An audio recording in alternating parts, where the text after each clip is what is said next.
Minify business యాప్ని download చేసుకోండి. మినిఫైలో business list చేయడం వల్ల చాలా లాభాలు. తక్కువ ఖర్చుతో ఎక్కువ మార్కెటింగ్, లోకల్ కస్టమర్లకు ఎక్కువ reach, direct calls and WhatsApp enquiry, 24/7 online visibility, సెర్చ్లో ఈజీగా కనిపించడం, నమ్మకం అండ్ బ్రాండ్ విలువ పెరుగుతుంది. ఎక్కువ లీడ్స్ అండ్ కస్టమర్లు, బిజినెస్ గ్రోత్ వేగంగా. ఇప్పుడే మీ బిజినెస్ను మినిఫైలో లిస్ట్ చేయండి. మరిన్ని వివరాలకు కింద ఉన్న నెంబర్కి కాంటాక్ట్ అవ్వండి. 9951505134. హిట్ టీవీ అభిమాన ప్రేక్షకులకు స్వాగతం. నేను మీ నాగేంద్ర కుమార్. ఇప్పుడే తాజాగా ఒక కాంట్రవర్సీ రాజుకుంది. మొత్తం దేశం అంతా ఎన్డీటీవీ న్యూఢిల్లీ వరకు వెళ్ళిపోయింది ఇక్కడ జరిగిన మాటలు.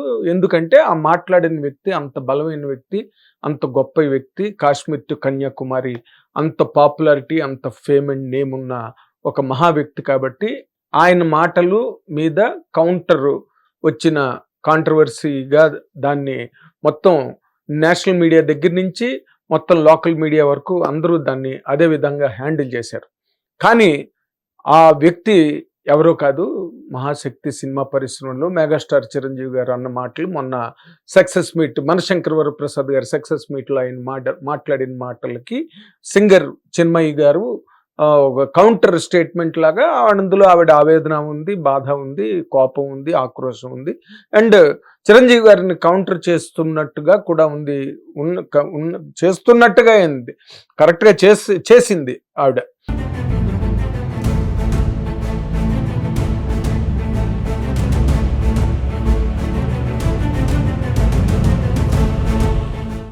దానికి కారణం ఏంటంటే ఆవిడకి గతంలో జరిగిన కొన్ని చేదు అనుభవాల వల్ల ఆవిడ అవన్నీ కూడా మళ్ళీ క్రోడీకరించి అలాంటి పరిస్థితి, అంటే కాస్టింగ్ కౌచ్లు గట్ట లేవు అని చిరంజీవి గారు అన్న మాటకి ఆవిడ రియాక్ట్ అయ్యి ఆవిడ తాలూకు అనుభవాలన్నింటినీ కూడా దానిలో పొందుపరిచి వాటిని మళ్ళీ జనరలైజ్ చేసి దాన్ని అంటే కంప్లీట్గా అది అప్లికబుల్ టు ద సొసైటీ. ఇక్కడ సినిమా ఇండస్ట్రీలో ముఖ్యంగా ఇలాంటివి జరుగుతున్నాయి. కమిట్మెంట్ అంటే ప్రొఫెషనలిజం అనే ఒక సెన్స్ ఉన్నది ఇంగ్లీష్ భాషకు సంబంధించినంత వరకు. ఇలాగేవో రకరకాలుగా ఆవిడ రాసుకొచ్చి లెజెండ్ చిరంజీవి గారు ఆయన టైంలో వాళ్ళు లెజెండ్స్ ఆ టైంలో వాళ్ళంతా కూడా ఒక కుటుంబ బంధంలాగా ఉండి వర్క్ చేశారు. కానీ ఈ రోజుల్లో దరిమిల ఇటీవల రోజుల్లో అలాంటివి ఏం లేవు. దాని మీద మీటూ మూమెంట్ కానీ ఇంకోటి కానీ అని ఆవిడ మొత్తం అంతా కూడా ఏకరవు పెట్టుకుంటూ చాలా పెద్ద ట్వీట్ ఎక్స్లో పోస్ట్ చేయడం జరిగింది. దాని మీద ఇంకా ఊరికే ఇంకా రాజుకుని ఎవరు వ్యాఖ్యానాలు వాళ్ళు, ఎవరు విశ్లేషణలు వాళ్ళు, చిరంజీవి గారికి ఎగ్నెస్ట్గా కొంతమంది, ఈ అమ్మాయికి ఎగ్నెస్ట్గా కొంతమంది, రకరకాలు.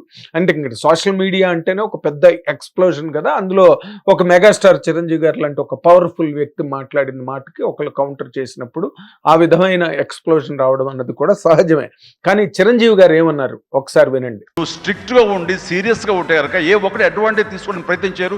ఎలాంటి అంటే క్యాస్ట్ కావచ్చు అలాంటివి ఏమి ఉండవండి. ఈ ఇండస్ట్రీ అనేది ఒక అద్దం లాంటిది. నువ్వేమి ఇస్తావు తిరిగి నీకు అదే వస్తుంది. మెగాస్టార్ చిరంజీవి గారు అన్న మాట, కాస్టింగ్ కౌచ్లు గట్ట అలాంటివి ఏమీ లేవు పరిశ్రమలో, మీరు భయపడి సినిమా పరిశ్రమకి రావడం మానేకండి. అయితే అందులో ఆయన ఇంకొక సూచన కూడా చేయడం జరిగింది. అదేంటంటే మనకేదో ఒక లబ్ధి దొరుకుతుంది, లేకపోతే మనకి సక్సెస్ వస్తుంది, మనం లైమ్లైట్లోకి వస్తాం, ఫోకస్లోకి వస్తాం అని చెప్పి అలా ఇలా ఏదైనా అలాంటి వద్దు. మీరు స్ట్రాంగ్గా నిలబడండి, స్టేబుల్గా నిలబడండి, స్ట్రిక్ట్గా నిలబడండి అని ఆయన రేంజ్లో, ఆయన స్థాయిలో, ఆయన తాహతులో ఒక మంచి మాట పరిశ్రమకి చెప్పినప్పుడు దాన్ని పాజిటివ్గా తీసుకుని ఇప్పుడు చిన్మయి గారికి నిన్ననే ఒక ఇన్సిడెంట్ జరిగింది అనుకోండి, అది మాట్లాడచ్చు. అది జరిగి చాలా రోజులైంది. వైరముత్తు గారి ఇన్సిడెంట్ కానీ ఇంకోటి ఇన్సిడెంట్ కానీ ఆవిడ కోట్ చేసినవన్నీ ఇవాళ జరిగినవి కావు, చాలా కాలం అయిపోయింది. డాక్టర్ పప్పు వేణుగోపాలరావు గారు లాంటి ఒక గ్రేటెస్ట్ అకాడమిషియన్ మీద కూడా మెడ్రాస్లో అది అటువంటి ఒక అపవాదు వచ్చింది. కాకపోతే ఇక్కడ చిరంజీవి గారు అన్న మాటని కొన్ని కెరీర్లకు సంబంధించి ఆయన ఎప్పుడూ చెప్తున్నారు. ఆయన ఎప్పుడు ఏ సందర్భం వచ్చినా, ఏ అవకాశం వచ్చినా ఒక పర్సనాలిటీ డెవలప్మెంట్ యాంగిల్లో ఆయన మొదటి నుంచి చెప్పడం ఆయనకు అలవాటు. లాస్ట్ టైం ఎప్పుడో విజయ్ దేవరకొండతో పాటు ఆయన చేసిన ఒక కాన్వర్జేషన్లో ఆయన తనకు జరిగినవే చెప్పారు. తన్ని ఎవరో కిన్నడ చేసి మాట్లాడినప్పుడు దాన్ని ఆయన ఎలాగైతే స్ట్రాంగ్గా పట్టుదలగా ఒక కన్విక్షన్గా తీసుకుని ఎస్ నేను స్టార్ అవుతానని చెప్పి ఎలా అనుకున్నారో చెప్తూ మీరు ఆఖరి వరకు వదిలిపెట్టకండి, ప్రతి అవకాశం కోసం కష్టపడండి, ఇది 100% అలా కష్టపడిన వాళ్ళందరూ సక్సెస్ అవుతారని చెప్పి అందరికీ, ఎందుకంటే ఆయన అలాగా ఒంటరి పోరాటంలో తన అడుగులు మాత్రమే తనకు వినిపించేంత నిశ్శబ్దంలో ఆయన ఏకాకిగా సినిమా పరిశ్రమకు వచ్చి ఈ రోజున అఖండ సామ్రాజ్యంగా విస్తరించుకున్న ఒక మహావ్యక్తి మాటలు అవి. ఊరికే ఎవడో అనామకుడో ఒక అనాథో చెప్తున్న మాటలు కావు. అలాంటి మాటల్ని వెంటనే వక్రీకరించేసి వెంటనే దాని మీద ఓపెన్ అప్ అయిపోయి ఇది తప్పు ఆయన చెప్పిందే అది, అలాంటివి ఏమైనా ఉంటే గనక మీరు స్ట్రిక్ట్గా ఉండండి, మాలెస్ట్ చేశారు. ఇందులో జీవితం అన్నది life is not a national highway, జీవితం అన్నది సందుగొందులమయం, అందులో ప్రమాదాలు కూడా అత్యంత సహజం, జరుగుతాయి. పబ్లిక్లో ఎన్నో జరుగుతున్నాయి, పబ్లిక్లో రోజు పేపర్లో మనం చూస్తున్నాం. Good and bad is common, good and evil is common to all genders. అది ఒక స్త్రీకి సంబంధించింది కాదు, ఒక పురుషుడికి సంబంధించింది కాదు. సినిమా ఇండస్ట్రీని అనుకునేది ఏముంది? నిర్భయ పాప అమాయకురాలు ఏం చేసింది, బస్సులో వెళ్తుంటే ఆవిడ జీవితాన్ని ఆ విధంగా ఆ వెధవలందరూ కలిపి తగలబెట్టేశారు. ఇక్కడ దిశ కేసులో ఏం జరిగింది? అందుకనే ఏం చెప్తున్నారంటే అందరూ ఎవరన్నా దాని మీద వెంటనే ఎగిరి పడిపోతున్నారు వచ్చి. దానిలో అలాంటప్పుడు public opinion also gets divided and public also cannot take the proper sense of what is being said. పబ్లిక్కి ఒక యూత్కి వెళ్ళే మెసేజ్ వెళ్ళాలంటే ఇలాంటివి ఇమీడియట్గా కాంట్రడిక్ట్ చేయడం వల్ల అసలు మాట్లాడిన దాని తాలూకు సారాంశం తాత్పర్యం ఏంటన్నది అసలు రీచ్ అవ్వాల్సింది సమాజానికి రీచ్ అవ్వట్లేదు. ఇంకా మెగాస్టార్ చిరంజీవి గారి కన్నా పెద్ద వ్యక్తి ఉంది ఎవరున్నారు? ఆయన మాట్లాడిన దానిలో సారాంశాన్ని తీసుకోండి, తాత్పర్యాన్ని తీసుకోండి. అంతేగాని చిరంజీవి గారు అన్నారు కాబట్టి చిరంజీవి గారిది తప్పు, చిరంజీవి గారికి మాటలు రావు, చిరంజీవి గారికి ఏమి తెలియదు, ఇక్కడ ఇన్ని అన్యాయాలు ఘోరాలు జరిగిపోతున్నాయి. అందుకే మీటూ మూమెంట్ వచ్చింది. మీటూ మూమెంట్ దేనికి వచ్చింది? జరుగుతున్నాయి, జరగట్లేదని ఎవరు అనట్లేదు, అక్కడక్కడ జరుగుతున్నాయి.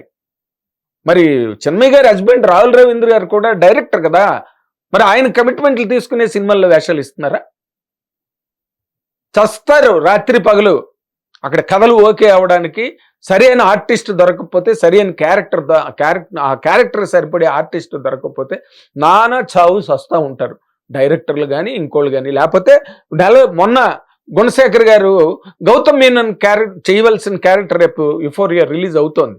అందులో గౌతమ్ మీనన్ని సెలెక్ట్ చేయడం కోసం ఆయన 6 నెలలు షూటింగ్ ఆపుకున్నాడు. ఇది చావు కదా? ఇలాంటి బాధలు ప్రతి వాళ్ళు పడుతున్నారు. మంచి చెడుకి లింగభేదమే ఉన్నది. ఆడపిల్లల్ని బాధ పెడుతున్న మగాళ్ళు ఉన్నారు, మగాళ్ళని బాధ పెడుతున్న ఆడవాళ్ళు ఉన్నారు. సహజం కదా సమాజంలో ఇది. ఓ పక్కన లవ్ జిహాద్ జరుగుతున్నది, ఆడపిల్లల్ని అరేసుకుని ముస్లిం కుర్రాళ్ళు తీసుకెళ్ళిపోయి ముస్లిం మతంలోకి మార్చేస్తుంటే ఒక అమ్మాయి ఎక్కడో రీల్స్లో పెట్టింది, నాలాగా మీరు బలైపోకండి అని. అంటే ఆవిడని తిడదామా? నాలా బలైపోకండి అని చెప్తే ఎవరి అనుభవాలు వాళ్ళు. పెద్ద ఆయన చెప్పినప్పుడు, చిరంజీవి గారు అంటే ఒక పెద్ద వ్యక్తి చెప్తున్నప్పుడు దాన్ని ఒక పెద్ద వ్యక్తి చెప్పినప్పుడు దానిలో ఉన్న సారాంశం ఏంటో గ్రహించండి. ఇవి కరెక్ట్ కాదు కదా ఇలా మాట్లాడడం, ఇంకా దాన్ని ఒక కాంట్రవర్షియల్ సబ్జెక్ట్గా తయారు చేయడం. ఆయన ఎప్పుడు ప్రతి సభలోని ఒక పాజిటివ్ పాయింట్ చెప్పడం అనే ఆయనకి అలవాటు. ఎందుకంటే ఆయన అలాంటి అనుభవం నుంచి he was also subjected to molestation. You know that. He was subjected to molestation. ఆయన హీరోగా ఎదుగుతున్న రోజుల్లో విలన్గా చేయమని విలన్ క్యారెక్టర్లకి తీసుకొచ్చి పెట్టడానికి ప్రయత్నం చేసిన మహానుభావులు ఉన్నారు ఈ సినిమా పరిశ్రమలో. Is it not molestation? మగాళ్ళకి ఒక రకమైన మాలెస్టేషన్ ఉంటుంది, ఆడవాళ్ళకి ఒక రకమైన మాలెస్టేషన్ ఉంటుంది. వద్దు అంటున్నారు ఆయన, స్ట్రిక్ట్గా ఉండండి, మీకు అవకాశాలు రాకపోతే వెళ్ళిపోండి. సుశీల్ గారు 1000 పాటలు పాడారు రికార్డింగ్ థియేటర్లో నిలబడి. ఎస్ జానకి గారు 1000 పాటలు పాడారు. చిత్ర కన్నా కన్నా అని పిలిచి మరి రాజు కోటి గారు వాళ్ళ దగ్గర నుంచి అందరూ కూడా ఆవిడ చేత వేల పాటలు పాడించారు. ఎక్కడ రాలేదు, కొన్ని చోట్ల జరుగుతాయి, అది ప్రతి చోట జరుగుతుంది. Why cinema industry, why you target cinema industry? కొంతమంది సినిమా ఇండస్ట్రీ అంటేనే రొచ్చు, సినిమా ఇండస్ట్రీ అంటేనే బొచ్చు అని మాట్లాడే విధంగా సినిమా ఇండస్ట్రీని రచ్చరచ్చ చేయకూడదు. సినిమా ఇండస్ట్రీలోనే జరుగుతున్నాయా, మరి ఇంకెక్కడ జరగట్లేదా? ప్రియుడితో అక్రమ సంబంధం పెట్టుకుని భర్తని కడతెర్చిన ఇల్లాలు న్యూస్లు ఎన్ని చదివాం మనం ఈ మధ్య రోజుల్లో. వాడెవడో దరిద్రుడు ప్రేమించిన అమ్మాయిని ముక్కలుగా కోసి ఫ్రిడ్జ్లో దాచాడు. వాడిని ఏం చేయాలి? చట్టాలు న్యాయాలు దానికోసం వేరేగా పెట్టబడ్డాయి. నిర్భయ కేసు మొత్తం దేశం కాదు ప్రపంచాన్ని ఉడికించేసింది. దిశ కేసులో అమ్మాయికి జరిగిన అన్యాయానికి మొత్తం ఈ మానవ సమాజమే చెలించిపోయింది. అన్యాయాలు అన్ని చోట్ల జరుగుతున్నాయి. దానికోసమే కదా ఆడపిల్లలు జాగ్రత్తగా ఉండండి, ఆడపిల్లలు జాగ్రత్తగా ఉండండి అని అందరూ ఎవరికి తోచిన విధంలో వాళ్ళు చెప్తుంటే మళ్ళీ వాళ్ళ మీద విరుచుకుపడిపోతున్నారు. మళ్ళీ మహిళా కమిషన్స్ అంటున్నారు, జైలు వరకు తీసుకెళ్ళిపోతున్నారు. అంటున్నది ఎవరు, మాట్లాడుతున్నది ఎవరు? వీటన్నిటినీ కూడా పూర్తిగా ఏమార్చి దాన్ని మార్చేసి మన ఆక్రోశాలు మన ఆక్రందనలు దానిలో పోసేసి దాని మీద అదే చిరంజీవి గారు చెప్పింది. ఏమర్థమైంది? ఏమర్థమైంది చిరంజీవి గారు చెప్పింది? మళ్ళీ ఒకసారి వినండి పెట్టుకునే. నేను చిరంజీవి గారు చెప్పింది ఎంతమందో అసిస్టెంట్ డైరెక్టర్లు అవ్వబోతున్న వాళ్ళకి నేను ఎంతమందికో చెప్పా. మీ అద్దంలో మీరు చూసుకోండి అంటే అంటే దాన్నే యద్భావం తద్భవతి అని అంటారు. ఆయన చెప్పిన దానికి సాంస్క్రిట్ ఫామ్ యద్భావం తద్భవతి, దాన్నే ఇప్పుడు మేనిఫెస్టేషన్ అంటున్నారు ఈ జెన్జీ జనరేషను. ఎందుకంటే ఆయన అన్ని ఇబ్బందులు, ఆయన బాధలు, ఎన్నో రకాల ఇబ్బందులను ఎదుర్కొని అడుగడుగున గండాలైన ఎదిగిన ఒక మహాశక్తి. ఆయన మాటల్ని జాగ్రత్తగా వినండి, మీ జీవితాలకు ఉపయోగపడతాయి. ఆయన బోకు మాటలు, స్టేజ్ మీద హీరోయిన్లతోని పిచ్చి సరదాలు అలా చేయడం ఆయనకి ఏనాడు వంట లేని మనిషి. ఆయన ఆడపిల్లల్ని ఎంకరేజ్ చేయండి అని చెప్తున్నారు. అశ్విని దత్ గారు ఆడపిల్లలు ఇద్దరు, స్వప్న దత్ అండ్ ప్రియాంక దత్, బ్రహ్మాండమైన ప్రపంచం గడగడలాడించిన ఇట్లు తీశారు. కోటి రామకృష్ణ గారు అమ్మాయి, ఆ అమ్మాయి సినిమాలు తీస్తోంది. రెండో అమ్మాయి కూడా వచ్చింది, ఇప్పుడు హైందవాన్ సినిమా తీస్తుంది. కోట్ల బడ్జెట్తో సినిమా చేస్తుంది అమ్మాయి, కోటి రామకృష్ణ గారి చిన్న అమ్మాయి. ఎంతమంది వస్తున్నారు సినిమా ఇండస్ట్రీలోకి, ఎంతమంది ఆడపిల్లలు ప్రొడక్షన్లో పనిచేస్తున్నారు? ఈ మాటలు ఇప్పుడు చిన్మయ్య గారి మాటలు వింటే, చిరంజీవి గారి మాటలు వింటే ఒక ధైర్యం, ఒక ఆత్మస్థైర్యం కలుగుతాయి. ఇప్పుడు చిన్మయ్య గారి మాటలు, వాటి మీద జరుగుతున్న రచ్చ ఏదైతే ఉందో అది చూస్తే నిజంగా ఎవరికైనా వద్దాం అనుకున్న వాళ్ళకి సినిమా ఇండస్ట్రీలో పనిచేద్దాం. డైరెక్టర్లు అయిపోతున్నారు ఆడపిల్లలు వచ్చి, అక్కడ ఉత్తరాంధ్ర నుంచి శ్రీకాకుళం లాంటి ప్రాంతం నుంచి వచ్చి కొంతమంది గర్ల్స్ డైరెక్టర్లు అయిపోతున్నారు. పెద్ద ఓటీటీ ప్లాట్ఫామ్స్ని హ్యాండిల్ చేస్తున్నారు కంటెంట్ హెడ్స్గా. ఎలా చేస్తున్నారు? ఫోకస్ ఆన్ యువర్ వర్క్, అది ఆయన చెప్పింది. ఒకవేళ ప్రాబ్లం ఏదైనా వచ్చినప్పుడు స్ట్రిక్ట్గా నిలబడండి, అదే మగపిల్లలకు కూడా చెప్పింది ఆయన. మీరు ఆఖరి వరకు తేల్చుకోండి, మధ్యలో నిరాశ చెంది విరక్తి కలిగి వెళ్ళిపోకండి. ఈ సినిమా పరిశ్రమ చాలా గొప్పది, ఇందులోకి అందరూ రావాలి, ఆడ మగ తేడా లేదు, ఆడపిల్లలను కూడా ఎంకరేజ్ చేయాలి అని చెప్పి ఒక కాన్సెప్ట్తో ఆయన మాట్లాడితే దానికి ఎంత బారు ట్వీట్.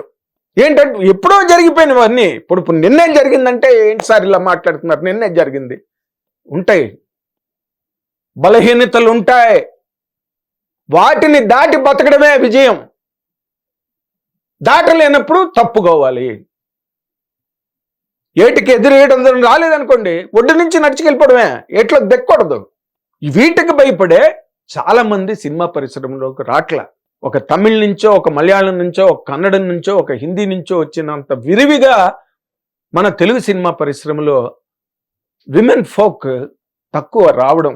కానీ ఈ మధ్య ఎక్కడ చూసినా అన్ని చోట్ల ఇప్పుడు విశ్వప్రసాద్ గారు, పీపుల్స్ మీడియా ఫ్యాక్టరీ అధినేత విశ్వప్రసాద్ గారి అమ్మాయి కృతి ప్రసాద్, ఇప్పుడు that young girl also America నుంచి వచ్చి ఇప్పుడు సినిమా ప్రొడక్షన్లో ఆవిడ పాల్గొంటోంది. ఏంటి మీరు ఇస్తున్న మీ ట్వీట్ వల్ల మీరు సమాజానికి ఏం చెప్తున్నారు? రాకండి, ఇందులో అన్యాయాలు జరుగుతాయి. అన్యాయం అన్ని చోట్ల జరుగుతున్నాయి. ఆపుతారు వెళ్ళి? ఆపగలరా? చట్టాలు, పోలీసులు, న్యాయస్థానాలు, సమున్నత ధర్మాసనాలు కూడా ప్రయత్నాలు చేస్తున్నాయి, కష్టపడుతున్నాయి దీని మీద. ఒక పెద్ద వ్యక్తి మాట్లాడిన దాన్ని ఎట్లాగా, ఎంత గౌరవప్రదంగా దాన్ని హ్యాండిల్ చేయాలి, ఇది కదా కావాల్సింది. ఆయన మాట్లాడింది వేరు, దాని మీద చిన్మయ్య గారు ఇచ్చిన ట్వీట్ వేరు. రిలేషన్ ఉంది, లేదని నేను అంట్లా. కాస్టింగ్ కౌచ్ లేదు ఇక్కడ అన్న మాట ఆయన అన్నారు. అలాంటిది ఉన్నప్పుడు స్ట్రిక్ట్ గా ఉండండి అని చెప్పారు. ఆ మాట మర్చిపోయారా? స్ట్రిక్ట్ గా ఉండండి. వాణిజ్యరామ్ గారికి ఏవో కొన్ని ప్రాబ్లమ్స్ ఆవిడకి ఎదురయ్యాయని నాకు ఏదో గతంలో ఒకసారి చెప్పారు. ఆవిడ మానుకున్నారు, దూరంగా ఉన్నారు. ఏ పాట వస్తే ఆ పాటే పాడారు గౌరవంగా ఆవిడని పాడిస్తే. లేకపోతే బోలేరో పప్పి పాటతో గుడిలో పాటతో దేశం అంతా ఊగిపోయి లతా మంగేష్కర్ షేక్ అయిపోయింది ఆవిడ పాటతో. కానీ ఆవిడ అన్ని పాటలు పాడలేకపోయింది. ఆవిడ పొటెన్షియల్కి తగ్గట్టుగా ఏదో ఆవిడ ఒక చోట గిరిగీసుకుంది, ఒక బారిలో ఉండి కెరీర్ని ఈ మధ్యనే పోయారు కూడా ఆవిడ. ఇలాంటివన్నీ గ్రహించుకుని మాట్లాడాలి. చిరంజీవి గారు మాట్లాడిన దానికి చెలవలు పలవులు చేసి ఇంకా ఊరికే అసలే ఇప్పుడు శంకరవరప్రసాద్ గారు పెద్ద హిట్ అయ్యి 3వ వారంలోకి వచ్చేసి ఈ వారం ఎండింగ్కి 375 కోట్లు టచ్ అయిపోతుందని చెప్పి ఒక పక్కన ఏడుపులు ఏడుస్తున్నోళ్ళు పాపం బయటికి చెప్పుకోలేక ఉక్కిరి బిక్కిరి అయిపోతున్న వాళ్ళు ఊరూరా ఉన్నారు. వాళ్ళకి ఇప్పుడు సొంత అనమాట. ఓబో చిరంజీవి గారు మాట్లాడారు, ఆయనకేం తెలుసు, ఆయనకి ఇది లేదు అది లేదు. ఏంట్లేదు, ఆయన మాట్లాడింది ఏంటి? ఒకసారి టేప్ రిటర్న్ చేసుకుని యూట్యూబ్లో చూడండి ఆయన ఏం మాట్లాడారో. అలాంటి వాటికి భయపడి రావడం మానేకండి. అలా ఇలా చేస్తే దానికి ఏదో ఒక ప్రతిఫలం ఉంటుందన్న బలహీనతలు వద్దు. స్ట్రిక్ట్గా ఉండండి. మెరిట్ ఉన్న వాళ్ళని ఏం చేస్తారు? మెరిట్ ఉన్న వాళ్ళని కాళ్ళకి దండం పెట్టి పని చేయించుకోవాలి ఆఖరిని ఫైనల్గా. సో ఏదైనా మనం మాట్లాడేటప్పుడు నేను చిన్మయ్య గారికి కూడా చెప్తున్నా, నేను సినిమా ఇండస్ట్రీలో 40 ఏళ్ళగా ఉన్నా. నేను నిన్న రాలేదు సినిమా ఇండస్ట్రీకి. చిన్మయ్య గారు పుట్టుండరు నేను సినిమా ఇండస్ట్రీలో జర్నలిస్ట్గా వచ్చినప్పటికీ. చిరంజీవి గారు ఎక్కడెక్కడ ఏం మాట్లాడారు, ఎలా మాట్లాడారు, ఆయన వ్యక్తిత్వ వికాసం ఏంటి, ఆయన మానసిక వికాసం ఏంటి, అవన్నీ దగ్గరుండి చూసిన వాడిని. సినిమా ఇండస్ట్రీ అందరికీ తెలిసిన ఒక్కడికే కాదు. కాకపోతే నేను మాట్లాడే అవకాశం ఉంది కాబట్టి నేను మాట్లాడుతున్నాను. కాబట్టి అలాంటి పెద్దవాళ్ళు మాట్లాడేటప్పుడు దాన్ని వక్రీకరించేసి మన ఆవేదన, మన ఆక్రందన అంతా దాని మీద పోసేసి దాన్ని వేరే రకమైన మెసేజ్గా తయారు చేసి సమాజంలోకి పంపించడానికి మీరు కారణభూతులు కాకండి, మీరు దోహదపడకండి. అదే నా విన్నపం. Thank you very much. Hit TV app, ఇందులో short news, live news, entertainment shows, movies, digital magazines తో పాటు మీ జిల్లా వార్తలను కూడా ఫ్రీగా చూడొచ్చు. ఇంకెందుకు ఆలస్యం, వెంటనే హిట్ టీవీ యాప్ ని డౌన్లోడ్ చేసుకుని ఫ్రీగా ఎంటర్టైన్మెంట్ పొందండి. Hit TV app. Hit TV app. Please download hit TV app. Hit TV యాప్ని ఫ్రీగా డౌన్లోడ్ చేసుకొని ఎంజాయ్ చేయండి. మీకు నచ్చిన ఎంటర్టైన్మెంట్ కోసం హిట్ టీవీ యాప్ ని ఫ్రీగా డౌన్లోడ్ చేసుకుని ఎంజాయ్ చేయండి. హిట్ టీవీ యాప్ ని డౌన్లోడ్ చేసుకుని ఆస్వాదించండి, ఆశీర్వదించండి. ఇంతమంది సెలబ్రిటీలు హిట్ టీవీ యాప్ ని డౌన్లోడ్ చేసుకోండి అని చెప్తున్నారంటే ఎంత మంచి యాప్ ఆలోచించండి. అమెరికా అమెరికా అమెరికా అమెరికాలో చదవాలనుకునే వాళ్ళకి విశ్వసనీయమైన పేరు మన శౌర్య కన్సల్టెన్సీ. UK లో 1 year masters. UK లో 1 year masters. 2 years work permit up to 5 years visa. Contact Saurya Consultancy. Contact 89851 89851.